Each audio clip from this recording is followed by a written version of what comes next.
রাজশাহীর দুর্গাপুর উপজেলার দাউদকান্দি সরকারি বিশ্ববিদ্যালয় কলেজে মারামারির ঘটনায় আলোচিত শিক্ষিকা আলেয়া খাতুন হীরাকে সাময়িক বরখাস্ত করেছে রাজশাহী আঞ্চলিক মাধ্যমিক ও উচ্চশিক্ষা অধিদপ্তর।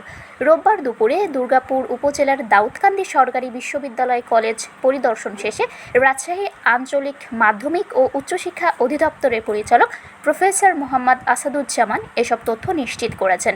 এ সময় তিনি বলেন, তদন্তের স্বার্থে তাকে সাময়িকভাবে বহিষ্কার করা হয়েছে।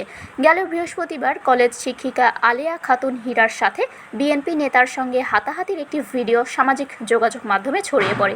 সেটি নজরে আসার পর তদন্ত শুরু করে মাউসি।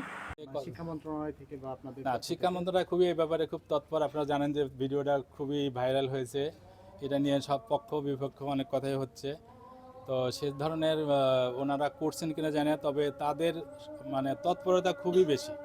তারা বললাম যে প্রতিদিনই আমার সাথে যোগাযোগ করছে এবং এই ব্যাপারে এটা সুরিত করার জন্য জামিল আক্তার স্যার নিজে অধ্যক্ষ স্যারের সাথে কথা বলার ইচ্ছা ব্যক্ত করেছেন এবং ওনাকে ফোনে ট্রাই করেছেন, পায় নাই।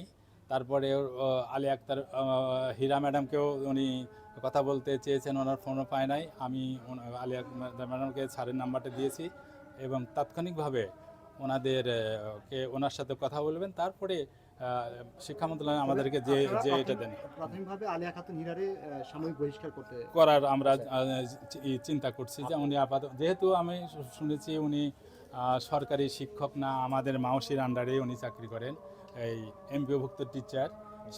সেই হিসাবে যতদিন ওনার এই ব্যাপারটা সুষ্ঠু তদন্ত না হয় ততদিন ওনাকে আমরা সাময়িক বরখাস্ত হিসেবে রাখবো। এটা আমি এখানে অধ্যক্ষ যিনি আছেন তাকেও বলেছি এবং এখানে আজকে যিনি দায়িত্ব পালন করছেন তাকে আমরা এটা বলেছি, যাতে এটার সমাধান না হবে উনি সাময়িক বরখাস্ত হিসেবে থাকবেন। শারমিন শিমু, বরেন্দ্র টেলিভিশন।